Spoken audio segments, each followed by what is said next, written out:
এটা তার কাছে এটা সে বুঝবে না, আরো চাই আরো চাই। কবর পর্যন্ত এখানে যাওয়ার অর্থ হলো একবারে তার বয়স শেষ, চলে না তার, এখনো সে কাজ করে। তার ছেলে মেয়ের উপযুক্ত আছে, উপযুক্ত অনেক স্বপ্নে বাদ দিয়ে নিজের হাতে বাদ ধরে, এরকম কিছু মুরব্বী কিন্তু আছে প্রায় এলাকাতেই। উপযুক্ত সন্তানরা আছে, ওদেরকে ব্যবসা বুঝায় যায় না, নিজেই সবকিছু করবো। একবারে সবকিছু করতে করতে স্ট্রোক করলো, মারা গেল। এবার আখেরাতের কোনো সামানা তার তৈরি হয় নাই, সারাক্ষণ এই করাতিল মুকান্তরা, এই রাশি রাশি সম্পদের পিছনেই সে ছুটেছে। সম্মানিত হাজিরের, সময় সংক্ষিপ্তার কারণে সংক্ষেপে বলতেছি, ওয়াল খাইলিল মুসাওয়ামাতি ওয়াল আনআমি ওয়াল হারস, চিহ্নিত ঘোড়া, গবাদি পশু, জমি, ক্ষেত খামার, দামি দামি ঘোড়া। তখন তো ঘোড়া ছিল, এখন হল দামি দামি গাড়ি। কার গাড়িটা কত দামি, এটা যারা গাড়ির মালিক তাদের মধ্যে একটা প্রতিযোগিতা থাকে। আমার তো গাড়ি নেই, দিনে বুঝবো না এটা।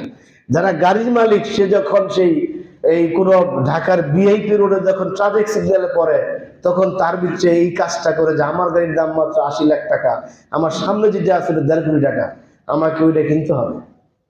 তার ভিতরে আমার চিন্তার কাজ থাকে এবং সেটা ওইটাই করে। একটা সুন্দর বাইকের জন্য ছেলে আত্মহত্যা করে, আমাকে আমার বাইক লাগবেই।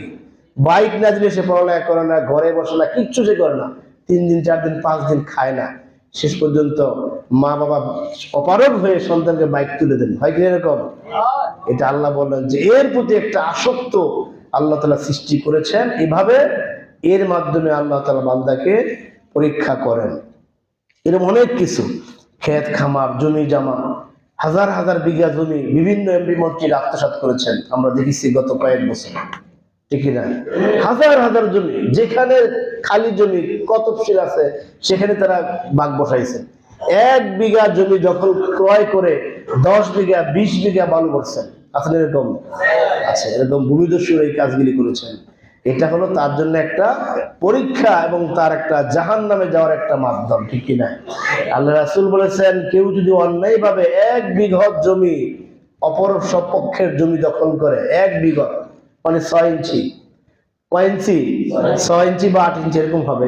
১ বিঘত জমি যদি কেউ অন্যায়ভাবে দখল করে, কিয়ামতের ময়দানে গোটা পৃথিবী সমপরিমাণ ৭ তবক, এই যে পৃথিবী আছে ৭টা স্তর আছে, এই সবগুলি তার কাঁধে ঝুলিয়ে দেওয়া হবে। বলেন নাউজুবিল্লাহ। এই অন্যায়ভাবে আত্মসাৎকারীদের অবস্থা এরকম হবে। কিয়ামতের দিন এরকম বিশাল বিশাল দেহ নিয়ে মানুষগুলো হাজির হবে, তার এই ২ কাঁধে এরকম পৃথিবী পরিমাণ সম্পদ তার কাঁধে ঝুলিয়ে দেওয়া হবে। তখন মানুষ বুঝতে পারবে যে এই মানুষটা পৃথিবীতে অন্যায়ভাবে মানুষের সম্পদ দখল করেছে।